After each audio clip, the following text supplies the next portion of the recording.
ဒီမှာရှိတဲ့ location နဲ့ပေါ့နော်ဒီ location နဲ့ကိုမင်းတို့ဒီ drawing wheel လေးနဲ့ပေါ့နော် portrait လေးတစ်ခုလုပ်တဲ့ပုံစံလေးကိုပြသပေးသွားမှာဖြစ်ပါတယ်ဒီ demonstration ကိုကြည့်ပြီးတော့မှလုပ်ချင်တဲ့လူရှင်လည်းကြိုပြီး booking ယူလို့ရပါတယ်ပေါ့နော်ကျမတို့စီလာလို့ရှိရင်ကိုတိုင်းမလုပ်တတ်တဲ့လူလည်းရတယ်လုပ်ပြီးသားလုပ်တတ်တဲ့လူကိုတိုင်း product လုပ်ချင်လည်းရတယ်ပေါ့နော်မလုပ်တတ်သေးဘူးဆိုရင်လည်းမင်းတို့စီလာပြီးတော့မှဒီအစားနေအဆုံးပေါ့နော်ကျမတို့ကိုယ်တိုင်တင် जा ပေးရအထောက်အကူပြုပေးရပေါ့နော် supporting ပေးမှအများနဲ့ရှိနေပါတယ်အဲဆိုရင်ဒီနေ့ဒီ wheelthrow နဲ့ local ရှင်လေးနဲ့ဘယ်လိုထွက်လာမလဲဆိုရင်ကြည့်ကြရအောင်ဒါတော့ location လေးပေါ့နော် location လေးကို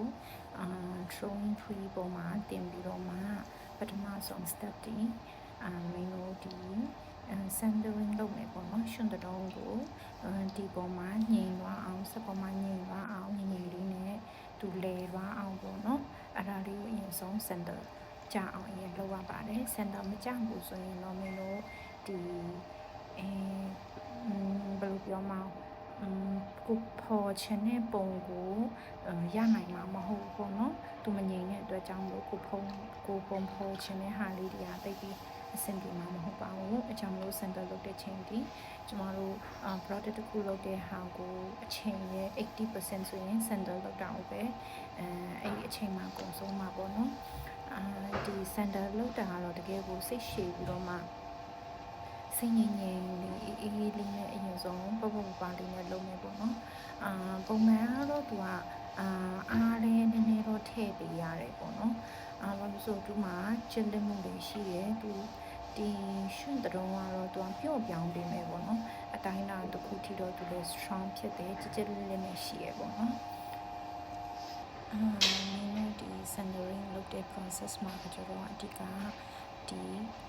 လက်ပွားရဲ့အောက်ခြေကနေပြီးတော့မှရှင်လေးကိုညက်ပြီးတော့မှအပေါ်မှာတင်ပေးတယ်လို့ရှိရင်ပုံအပုံကနေရှင်ကိုလက်မနဲ့ပဲအောက်ကိုတဖြည်းဖြည်းချင်းစီပေးတိုက်ဆင်ပေးရပေါ့နော်အဲ့လိုအပေါ်တက်လိုက်အောက်ဆင်လိုက်နဲ့ပဲဒီရှင်တုံးရဲ့အတွင်းအပြင်အသားညီမျှအောင်ပေါ့နော် balancing လုပ်ပေးရအဓိကတော့ဒီ product တစ်ခုရဲ့ရခိုင်နှုန်း80အချိန်ကဒီ centering လုပ်နေရပဲပေါ့နော်အဓိကဒီရွှွန့်ရဲ့မြေကြီးရဲ့အဓိကခံစားတဲ့နေရာပြီးရင်ကိုယ့်ရဲ့ concentration ပြီးတော့ကိုယ့်ရဲ့စိတ်ရှိမှုပေါ့နော်အားတွေကိုဒီနေရာမှာပဲတစ်ခါလေးလေ့ကျင့်ပေးရပါတော့ကိုယ်ပုံဖော်တာကိုအရင်ဆုံးအရင်လုံးနေဆိုရင်တော့ဒီ center ကပို့ပြီးမြင်နဲ့ center မကြောက်ဘူးပေါ့နော်အဓိကတော့လုံးလုံးမရပါဘူးလာတဲ့လူတွေအကုန်လုံးဒီနေရာမှာစိတ်ရှိပင်းနဲ့ဒီရဲ့ငြိမ်သက်မှုငြိမ်ချမ်းမှုကိုခံစားခြင်းတဲ့အတွက်ကြောင့်လာကြလာမှုလို့ပေါ့နော်တော့မလုံးပါနဲ့ပေါ့နော်ဒီ center လုပ်တဲ့အချိန် center လုပ်နေတဲ့အချိန်လေးတွေပေါ့နော်မင်းတို့အဓိက center ချပြီးသွားပြီဆိုရင်ကိုယ့်ရဲ့လက်နှစ်ဖက်ကို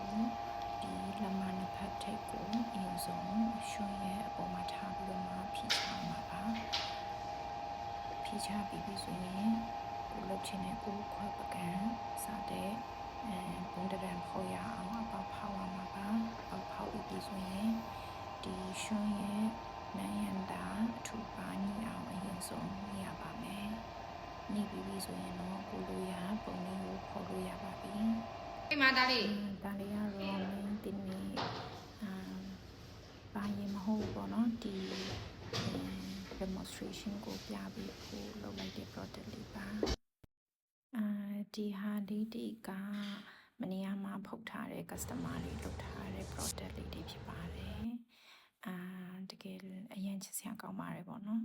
ဒီဟာလေးတွေအကုန်လုံးကလုံးဝ1000ကျော် temperature နဲ့ဖုတ်ထားတာမလို့စိတ်ချလက်ချအသုံးပြုလို့ရပါတယ်ပေါ့နော် bye bye